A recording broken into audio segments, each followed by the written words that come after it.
नमस्कार दोस्तों, कैसे हैं आप सब। उम्मीद करता हूं आप सब अच्छे होंगे। दोस्तों आपका स्वागत है हमारे YouTube channel big ocean of knowledge में।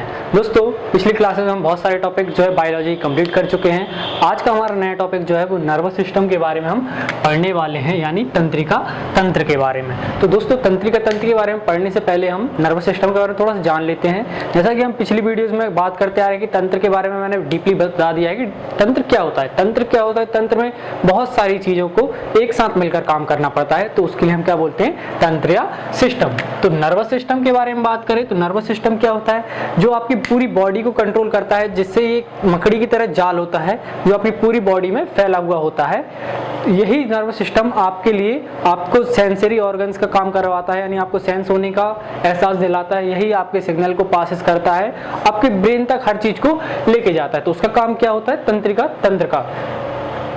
ठीक है, यहाँ पर हो गया। अब तंत्रिका तंत्र के हम क्या समझते हैं कि तंत्रिका तंत्र के पार्ट समझते हैं। तंत्रिका तंत्र के 3 पार्ट होते हैं, यानी नर्वस सिस्टम के जो है 3 पार्ट होते हैं। पहला होता है आपका सेंट्रल नर्वस सिस्टम, ठीक है, सीएनएस। पीएनएस आपका सेकंड होता है पेरिफेरल नर्वस सिस्टम, और थर्ड होता है आपका एएनएस यानी ऑटोनॉमिक नर्वस सिस्टम। इनके बारे में हम आगे वीडियो में डिटेल से पढ़ने वाले हैं।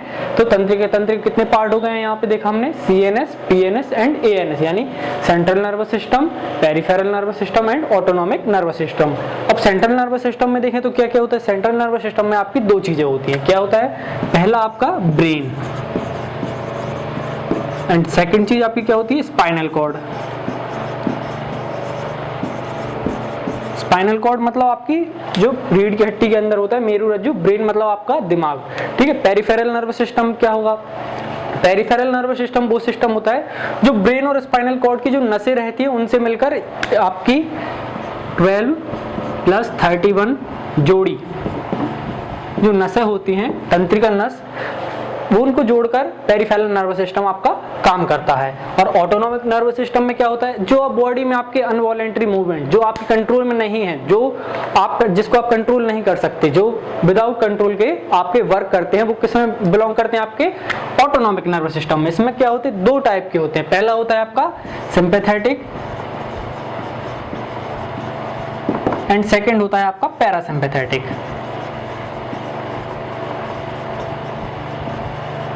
इनके बारे में हम डिटेल से आगे वीडियो में समझने वाले हैं। तो तंत्रिका तंत्र का ये मैंने समझा दिया है, थोड़ा इसका आप स्क्रीनशॉट ले लीजिए, फिर इसके बाद हम आगे समझते हैं आपके ब्रेन के बारे में। तो अब हम देखते हैं ब्रेन के बारे में। ब्रेन के बारे में हम पहले थोड़ा डिटेल ले लेते हैं कि ब्रेन क्या होता है, ब्रेन किस चीज का बना हुआ होता है, कैसे कैसे उसकी फॉर्मेशन होती है। तो ब्रेन जो है आपके यहाँ पर हेड में सबसे ऊपर जो है आपका पार्ट है, वो कौन सा, ब्रेन है। यही आपकी पूरी बॉडी को कंट्रोल करता है। तो ब्रेन जो है भाई बहुत इंपॉर्टेंट टॉपिक है अपनी, यानी बहुत इंपॉर्टेंट पार्ट है अपनी बॉडी का। इसके लिए उसकी रक्षा के लिए कोई तो होना चाहिए। तो जो ब्रेन है वो क्रेनियल बोन नाम की बोन जो होती है, इसके बक्से में एक बंद रहता है, एक बक्सा टाइप का होता है बाहर, उसमें आपकी क्रेनियल जिसको नाम बोलते हैं। ये कितनी बोन्स का ग्रुप होता है, इसमें 8 बोन्स होती हैं, 8 बोन्स होती हैं, जो 8 बोन्स का ग्रुप होता है क्रेनियल बोन का। इसमें आपका ब्रेन जो है बंद रहता है, यानी इंक्लूड रहता है। और उसके बाद ये कौन से जॉइंट से जुड़ी हुई होती हैं, जो 8 जो आपकी हड्डियां होती है वो फाइब्रस जॉइंट से जुड़ी हुई होती हैं, ठीक है। किससे जुड़ी होंगी, फाइब्रस जॉइंट से जुड़ी हुई होती हैं, जुड़ी होती हैं। कौन जुड़ी होती हैं, आपकी जो 8 बोन है, आपकी क्रेनियल बोन जिसको हम बोल रहे हैं, वो किससे, फाइब्रस जॉइंट से जुड़ी होती हैं। अब दोस्तों लेकिन एक चीज है, आपका ब्रेन जो है बहुत सेंसिटिव ऑर्गन है, मतलब बहुत नाजुक है। नाजुक जिसको हम बोल सकते हैं, जैसे बोलते नहीं कि बच्चा बहुत नाजुक है अभी छोटा जब पैदा होता है, तो ऐसे ही आपका जो ब्रेन है बहुत सेंसिटिव ऑर्गन है, बहुत नाजुक है। तो उसके लिए भाई बहुत सेफ्टी की जरूरत है। अब आपका हड्डी तो दे रही है, अगर डायरेक्ट हड्डी से टकराएगा तो वो एकदम, अगर आपको झटका लगेगा तो वो एकदम शॉक एब्जॉर्ब नहीं कर पाएगा, झटके को एब्जॉर्ब नहीं कर पाएगा। इसके लिए एक मेनिनजोइड झिल्ली जो है ब्रेन के ऊपर इंक्लोज होती है, फिर उसके बाद आपका जो है क्रेनियल बोन उसके ऊपर से लगी हुई होती है। यानी कि जैसे मान के चलिए ये आपका ब्रेन है, ठीक है, ये आपका ब्रेन है, क्या है, ब्रेन, ये आपका ब्रेन हो गया। फिर इसके ऊपर से जो है आपकी मेनिनजोइड जो है, ये एक आपकी झिल्ली हो गई, ये आपकी मेनिनजोइड झिल्ली हो गई, ठीक है, यहाँ पे। फिर इसके बाद में अब जो है आपकी इसके ऊपर से जो है क्या आएगी, आपकी क्रेनियल बोन आ गई, ये बोन हो गई आपकी। ये ऐसे आपका स्ट्रक्चर होता है आपकी ब्रेन की सुरक्षा के लिए। अब क्या होगा, अगर बाहर से कोई झटका लग रहा है आपको, तो पहले कौन एब्जॉर्ब करेगा, आपकी बोन, क्रेनियल बोन इसको एब्जॉर्ब कर लेगी। इन केस अगर आपकी क्रेनियल बोन भी इसको एब्जॉर्ब नहीं कर पाई, तो फिर कौन करेगा, आपकी ये जो मेनिंजोइड झिल्ली है ये इसको एब्जॉर्ब कर लेगी। देन अगर ये बहुत ज्यादा ही हैवी आपका अगर वो रहेगा शॉक, तो फिर वो आपके ब्रेन तक पहुंचता है। ठीक है, ये आपकी ब्रेन की सुरक्षा के लिए पहले पहले आपकी बोन होगी, फिर उसके बाद झिल्ली हुई होती है। जो मेनिंजोइड झिल्ली रहती है वो कहां पे होती है, ब्रेन के ऊपर एक आवरण बना हुआ रहता है। अब ब्रेन का वेट देखते हैं, जो आपका लगभग 1350 से 1400 ग्राम इसका वेट होता है। इसका आपके एक हेल्दी आपके ब्रेन का, अगर आप किसी अच्छे इंसान का, बेस्ट स्वस्थ व्यक्ति का वेट देखेंगे तो 1350 से 1400 ग्राम तक उसके ब्रेन का वजन होता है। और अब ये ब्रेन किसका बना हुआ होता है, तो आपके न्यूरॉन सेल का यानी तंत्रिका कोशिका का बना हुआ होता है, तंत्रिका कोशिका का। आपका किसका बना हुआ रहता है ब्रेन, तंत्रिका कोशिका का। तंत्रिका कोशिका की एक खास बात क्या होती है कि इसमें कोशिका विभाजन होता ही नहीं है। क्यों नहीं हुआ, क्योंकि उसमें सेंट्रोसोम नहीं पाए जाते हैं। सेंट्रोसोम क्या करते हैं भाई, कोशिका विभाजन में बहुत ज्यादा मदद करते हैं। अब मैंने अपनी पुरानी वीडियो में अपने समझाया डाइजेस्ट सिस्टम में सबसे ज्यादा कोशिका विभाजन किस में होता है, बहुत जल्दी आपके लीवर में, क्योंकि अगर आप लीवर को काट भी दोगे तो वो अपने आप को सेल प्रिपेयर कर लेगा।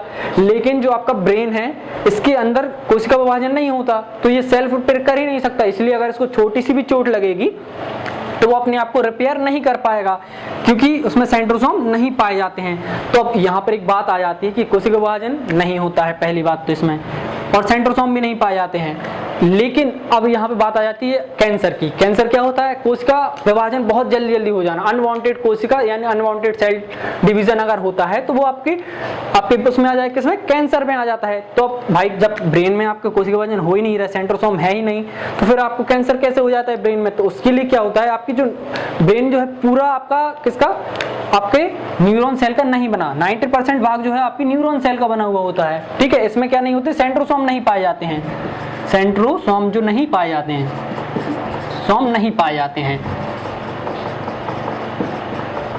लेकिन जो आपका 10% भाग होता है ब्रेन का, वो किसका बना हुआ होता है, ग्लियल सेल का। इसमें क्या होते हैं, सेंट्रोसोम पाए जाते हैं। सेंट्रोसोम अगर पाए जाएंगे तो इसमें क्या होगा, सेल डिवीजन होगा। अब सेल डिवीजन जब होगा तो अनवांटेड सेल डिवीजन हो जाता है, तो इससे क्या हो जाता है, आपको कैंसर होता है। कैंसर की फर्स्ट स्टेज ट्यूमर तक ही आती है, लेकिन ट्यूमर में ही इंसान की मौत हो जाती है। ट्यूमर से आगे बढ़ ही नहीं पाता, कैंसर की स्टेज तक पहुंच ही नहीं पाता है। तो ग्लियल सेल की वजह से जो आपकी 10% जो सेल पाई जाती है, उसी में जो है आपका सेल डिवीजन होगा। सेल डिवीजन होगा तो आपके अनवांटेड सेल डिवीजन हो गया तो आपको ट्यूमर हो सकता है, यानी कि 10% भाग जो आपकी ग्लियल सेल होती है ब्रेन में, उसमें आपके सेंट्रोसोम पाए जाते हैं। ये बात हम यहाँ पे क्लियर हो गई है, एक स्क्रीनशॉट लीजिए।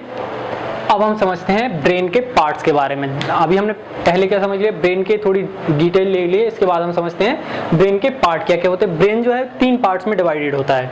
कैसा, जो आपका ब्रेन है इसके 3 पार्ट होते हैं। एक आपका सबसे आगे वाला पार्ट जिसको फोर ब्रेन बोलते हैं, फिर आपका एक बीच में होगा आपका मिड ब्रेन, और पीछे की तरफ यहाँ पे होता है आपका हिंड ब्रेन, यानी पीछे वाला आपका ब्रेन जिसको हम बोलते हैं हिंड ब्रेन। ठीक है, fore brain, mid brain, hind brain. कितने पार्ट हो गए, 3 पार्ट याद रखेंगे, fore brain, mid brain, head brain. अब इसके बाद हम फोर ब्रेन के भी कुछ पार्ट्स होते हैं, अब इनको भी जानते हैं। फोर ब्रेन के क्या क्या होंगे, सबसे पहला जो पार्ट होगा आपका कौन सा होगा, सबसे पहला होगा सेरिब्रम, सेरिब्रम होगा। सेकंड नंबर का पार्ट क्या होगा आपका, थैलेमस। थर्ड नंबर का पार्ट होगा हाइपोथैलेमस। इन 3 चीजों से मिलकर जो है आपका पहले आगे वाला यानी कि फोर ब्रेन बना हुआ होता है। अब सेरिब्रम के बारे में थोड़ी सी हम डिटेल लें। सेरिब्रम क्या होता है, ये आपके ब्रेन का सबसे बड़ा पार्ट, यानी 66% जो है, 66% आपका भाग कौन होता है, सेरिब्रम का जो बना हुआ होता है क्या, ब्रेन, सेरिब्रम। सेरिब्रम ये आपका कितना, 66% आपका सेरिब्रम जो है पूरे ब्रेन का भाग रहता है। इसके बाद सेरिब्रम क्या करता है, आपके जिज्ञासा बढ़ाने का काम करता है, यानी किसी चीज को आपको नॉलेज लेने की, आपको पढ़ाई करने की, या कुछ भी आपका काम रहता है जो बहुत इंटेलिजेंट, जैसे आपको मान के चलिए किसी का सेरिब्रम बहुत ज्यादा डेवलप्ड है तो उसको बहुत जल्दी नॉलेज आ जाएगा, बहुत जल्दी उसको याद हो जाएगा, और कोई चीज को एक बार देख ले तो उसको कभी नहीं भूलता। और किसी का अगर सेरिब्रम अगर आपका मान के चलिए डेवलप नहीं हुआ है तो आप उस चीज को बहुत ईजिली भूल सकते हो। जैसे किसी को एक ही बार देखने में कोई चीज याद हो जाती है, तो वो किस वजह से होती है, क्योंकि उसका सेरिब्रम जो है वो बहुत ज्यादा डेवलप्ड है और बहुत अच्छा काम करता है। तो ये क्या करता है, जिज्ञासा बढ़ाने का काम करता है, जिज्ञासा बढ़ाता है और नॉलेज को गेन करता है। नॉलेज को गेन करने का काम करता है। कौन करता है? आपका सेरेब्रम वाला पार्ट, जो आपका पहला फोरब्रेन का फर्स्ट पार्ट रहेगा, वो क्या करता है? जिज्ञासा बढ़ाता है और आपको नॉलेज लेने में मदद करता है। और आप कोई भी चीज भूलते नहीं हो, तो इसका कौन रीजन रहेगा? अगर आप कोई चीज भूल रहे हो तो सबसे ज्यादा इंपॉर्टेंट क्या है? आपका सेरेब्रम आपका काम नहीं कर रहा है, आपसे सही से डेवलप नहीं हुआ है। फिर इसके बाद में हमारा आता है क्या? थैलेमस वाला पार्ट। थैलेमस वाला पार्ट क्या करता है?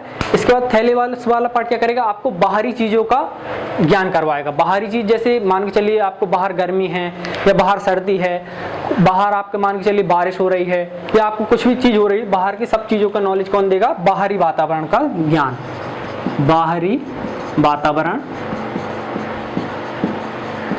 का ज्ञान। दोस्तों यहाँ पर हम जो है ब्रेन को बहुत नॉर्मल हम शॉर्ट तरीके में समझ रहे हैं, क्योंकि इससे ज़्यादा रिलेटेड कुछ आएगा नहीं। मतलब इन्हीं ऐसे ही आपको नोट्स बनाने हैं, ज़्यादा डीपली पढ़ने में कोई नहीं, आप टाइम वेस्ट करेंगे। इसीलिए शॉर्ट में समझिए। शॉर्ट में हम आपको पूरा जो इंपॉर्टेंट चीज़ है बस वही बताएंगे, क्योंकि ज़्यादा डीपली जाने में आप भी कंफ्यूज हो जाएंगे कि ये क्या है, ये इतनी क्या है। इसीलिए बस शॉर्ट में समझिए किसका काम क्या होता है, क्योंकि क्वेश्चन जो है ज़्यादा रिलेटेड ऐसे ही क्वेश्चन आएंगे आपके एग्जाम में। तो थैलेमस का काम क्या हो गया? ये आपको बाहरी चीजों का नॉलेज करवाएगा। मान के चलिए जैसे आपको बाहर सर्दी लग रही है, बाहर सर्दी हो रही है, तो ये आपको ब्रेन तक आपको बोलेगा कि भाई इसको सर्दी लग रही है, बाहर सर्दी का मौसम है, तो आपको अपने बॉडी का टेम्परेचर वैसे मेंटेन करना है कि बाहर सर्दी है तो आपको बॉडी को गर्म रखना पड़ेगा, अदरवाइज आपकी बॉडी भी ठंडी पड़ सकती है। और अगर बाहर गर्मी है तो आपको बॉडी को थोड़ा मेंटेन करके चलना है कि बॉडी में थोड़ी सर्दी बना के रखनी है कि जिससे बॉडी आपको नुकसान ना हो। फिर इसके बाद में हमारा आता है क्या? हाइपोथैलेमस। हाइपोथैलेमस के बारे में हमने ग्लैंड्स वाले पार्ट में समझा था कि हाइपोथैलेमस क्या होती है? ग्लैंड होती है जो सभी को कंट्रोल करती है और बहुत ज्यादा काम कौन करती है? आपकी हाइपोथैलेमस वाली ग्लैंड करती है। इसका हाइपोथैलेमस का काम बहुत ज्यादा होता है। हाइपोथैलेमस क्या करता है? आपके अंदर की बॉडी को टेम्परेचर को कंट्रोल करके रखता है। अंदर की बॉडी टेम्परेचर को कंट्रोल कैसे करेगा? अब मान के चलिए आपको अंदर की बॉडी टेम्परेचर कंट्रोल करेगा, आपकी बॉडी के अंदर ठंडक है और बाहर गर्मी है, तो उसको मेंटेन करना पड़ता है। इसके बाद में हाइपोथैलेमस का काम क्या होता है? हाइपोथैलेमस क्या करता है? आपको जैसे अगर गुस्सा आ रहा है, बीपी कंट्रोल करता है। मैंने कल ही बताया था आपको अभी ग्लैंड्स वाली वीडियो में कि हाइपोथैलेमस क्या करता है। ये आपको गुस्सा आता है, गुस्सा कौन कंट्रोल करेगा? आपका हाइपोथैलेमस कंट्रोल करेगा। आपका बीपी कौन कंट्रोल करेगा? हाइपोथैलेमस करेगा। इसके बाद में आपके इमोशंस जो होते हैं वो कौन कंट्रोल करता है? आपका हाइपोथैलेमस कंट्रोल करेगा। आपको किसी चीज के प्रति आपको कोई चीज टेस्टी लग रही है, वो कौन लगता है? आपका हाइपोथैलेमस। आप किसी चीज को पसंद कर रहे हैं, वो क्यों करते हो? आप हाइपोथैलेमस की वजह से। आपका हाइपोथैलेमस आपको घृणा, ईर्ष्या, किसी के ऊपर चिल्लाना, वो किसके लिए कौन रिस्पॉन्सिबल है? आपका हाइपोथैलेमस।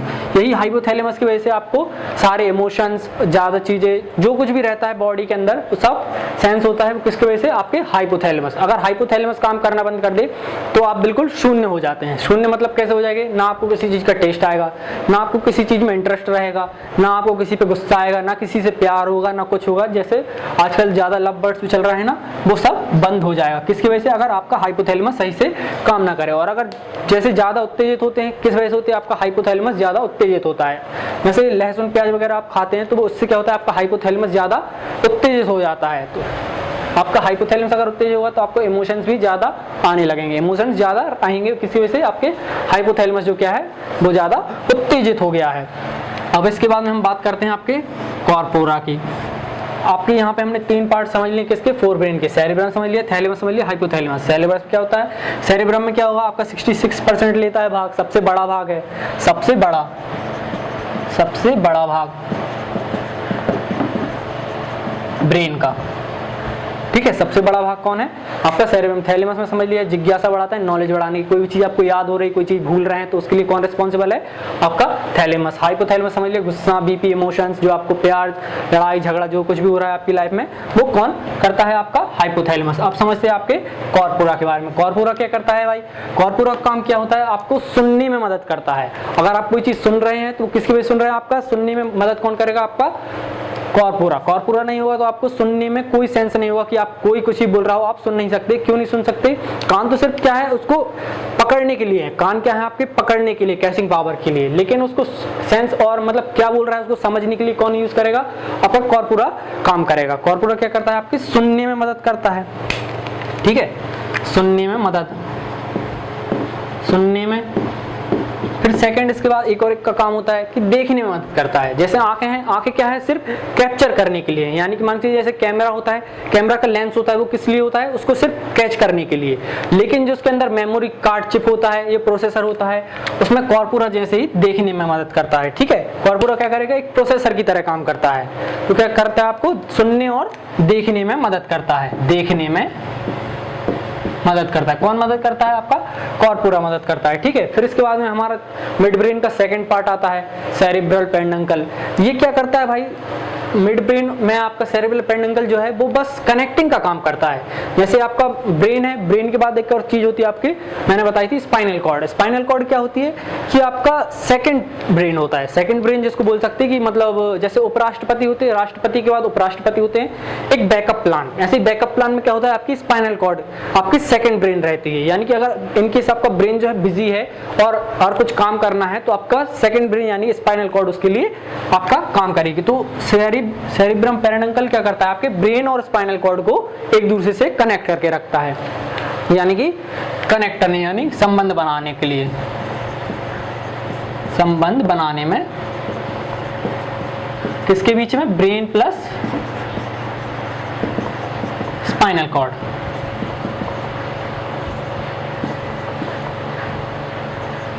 स्पाइनल कॉर्ड इन तीनों के मतलब इन दोनों के बीच में संबंध बनाने कौन रहता है, सेरिब्रल पेंडुकल जो रहता है वो आपका ब्रेन प्लस स्पाइनल कॉर्ड में संबंध बनाने में, यानी कि एक आपका कनेक्शन बनाने में आपकी हेल्प करता है। इसके बाद हमारा आता है हिंड ब्रेन। हिंड ब्रेन जो रहता है भाई बहुत सेंसिटिव ऑर्गन है। कैसा, क्योंकि यहाँ पे जो है आपके बैक साइड में आप देखिए, यहाँ पे आपकी हड्डी जो है वहां पर नहीं रहती, यानी कि यहाँ पर एक खोखला टाइप का छेद रहता है। ये जो है पूरी बॉडी का सबसे बड़ा होल रहता है, इसीलिए सबसे बोलते हैं कि पीछे किसी को मारना नहीं चाहिए। अगर आपको जोर से मार देगा तो आपका हिंड ब्रेन सो जाएगा, ब्रेन खत्म हो गया। तो अगर ज्यादा ही तेज मार दिया आपको चक्कर आ जाएंगे, और बहुत ज्यादा तेज मारी तो आपकी मौत भी हो सकती है। क्यों हो सकती है, आपका हिंड ब्रेन जो है वो डेड हो सकता है। हिंड ब्रेन डेड हो गया तो आपका पूरी बॉडी डेड हो जाएगी बिना कुछ किए। आप सबसे पहले समझते हैं हिंड ब्रेन में आपके सेरिबेलम के बारे में। सेरिबेलम जो है, सेरिबेलम क्या करता है भाई, ये आपके बॉडी को बैलेंस बनाने में, बॉडी बैलेंस, यहाँ पे लिख देते हैं बॉडी बैलेंस। बॉडी बैलेंस कैसे, आप चल रहे हैं या आप हाथों का मूवमेंट कर रहे हैं या आप हाथ ऊपर कर रहे हैं, कुछ भी कर रहे हैं, जैसे आप चलते हैं, अगर आप गिर रहे हैं या पुशअप कर रहे हैं तो उसमें कौन बॉडी बैलेंस बनाने में कौन मदद करता है, आपका सेरिबेलम वाला जो पार्ट होता है हिंड ब्रेन का, वो आपका मदद करता है। और जो सेरिबेलम होता है ये क्या होता है, आपका सेकंड लार्जेस्ट पार्ट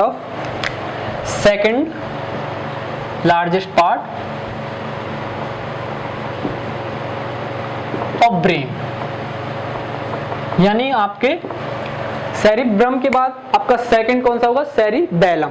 ठीक है, सेकंड लार्जेस्ट पार्ट होगा। ये बॉडी बैलेंस बनाने में मदद करता है। जैसे आप कोई भी हाथों का मूवमेंट करेंगे या पैरों का मूवमेंट करेंगे, कुछ भी अगर आप काम कर रहे हैं उसमें बैलेंस बनाने में कौन हेल्प करेगा, आपका सेकंड लार्जेस्ट पार्ट आपका सेरिबेलम आपका हेल्प करेगा। फिर इसके बाद आपका आता है क्या, मेडुला ऑब्लंगाटा। मेडुला ऑब्लंगाटा ये क्या होता है, ये सेकंड पार्ट होता है किसका, हिंड ब्रेन का।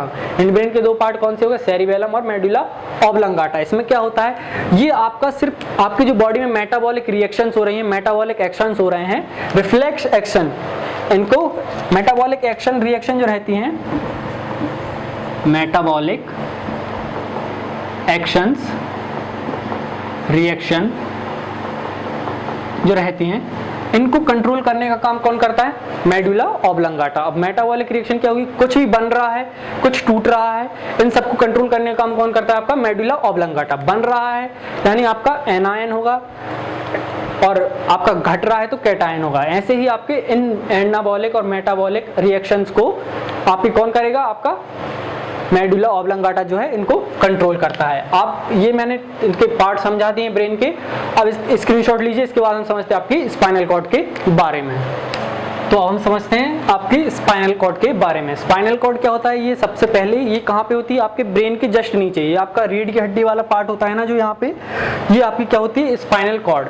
स्पाइनल कॉर्ड को क्या बोलते हैं आपका भाई, सेकंड ब्रेन। क्यों बोलते हैं, क्योंकि ये ब्रेन अगर बिजी रहता है तो ये आपके ब्रेन की तरह ही कार्य करता है, ब्रेन की तरह काम करता है। जैसे आपका ब्रेन आपकी बॉडी कंट्रोल करता है, सेम ऐसे ही आपकी स्पाइनल कॉर्ड भी आपकी बॉडी को कंट्रोल कर सकती है, लेकिन सेकंड ब्रेन की तरह है। यानी उपराष्ट्रपति की तरह। जैसे राष्ट्रपति अगर नहीं है, आप इंडिया में अगर राष्ट्रपति नहीं है, राष्ट्रपति का कुछ काम है, अगर वो इनकेस कुछ बीमारी से आपके बीमार है या कोई काम में बिजी है या कहीं बाहर गया है, तो उस पोजीशन में क्या करता है, आपका जो उपराष्ट्रपति होता है वो आपकी कमांड संभालता है और आपके ऑर्डर्स को रिलीज करता है। सेम वैसे ही आपका ब्रेन अगर जब बिजी रहता है, ब्रेन आपका बिजी रहेगा, ब्रेन बिजी रहेगा, तब अचानक से अगर कोई एक्शन लेना है तो आपकी सेकंड इन कमांड में कौन रहता है, आपका स्पाइनल कॉर्ड रहती है, यानी रिफ्लेक्स एक्शन को कंट्रोल करते हैं। यानी अचानक से होने वाले आपके कंट्रोल्स को कौन लेता है, एक्शन जो है अचानक से होंगे तो उनको कौन कंट्रोल करेगा, आपकी स्पाइनल कॉर्ड करेगी। आपकी स्पाइनल कॉर्ड से क्या होती है, 31 जोड़ी तंत्रिका की नसें निकलती हैं, 31 जोड़ी। और आपकी ब्रेन से कितनी निकलती हैं, ब्रेन से जो है 12 जोड़ी जो है आपकी नसें निकलती हैं। 12 जोड़ी यानी 24 और 31 यानी कि 62 नसें जो है निकलती हैं। इन्हीं नसों के जाल को हम कहाँ समझते हैं, पेरिफेरल नर्वस सिस्टम में। पेरिफेरल नर्वस सिस्टम क्या होता है, इन्हीं नसों का बना हुआ होता है, इनसे सभी जगह कंट्रोल होता है, तो वो कहाँ आ जाता है, आपके पेरिफेरल नर्वस सिस्टम में। अब यहाँ पे हम समझ रहे हैं कि ये समझते हैं ब्रेन बिजी कब होता है, आपका स्पाइनल कॉर्ड एक्शन कब दिखाएगी। ब्रेन बिजी इस तरीके से होता है, जैसे मान के चलिए आप पढ़ाई कर रहे हैं, पढ़ाई करते समय आपका ब्रेन क्या रहेगा, बिजी रहेगा।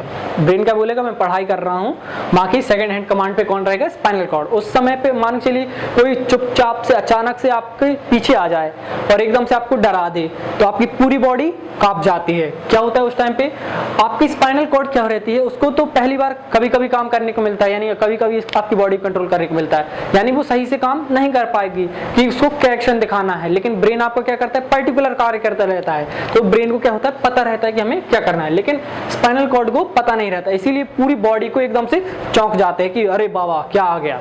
तो फिर लेकिन जैसे ही आपकी spinal cord second hand command में रहती है, ये क्या करती है, रिफ्लेक्स एक्शन को कंट्रोल करती है। आपके कौन से एक्शन को कंट्रोल करेगी, रिफ्लेक्स एक्शन के लिए।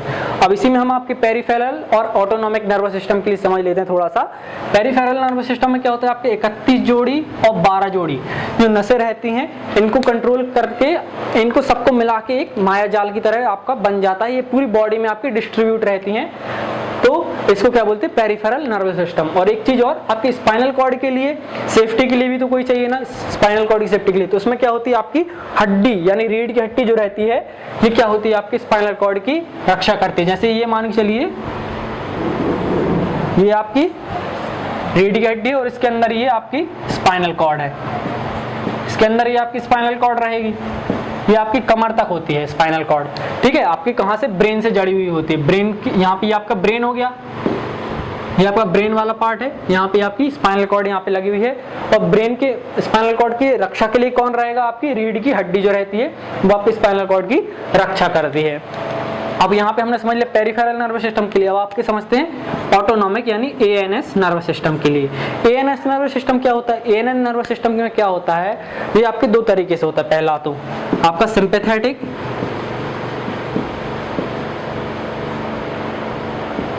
Sympathetic and parasympathetic.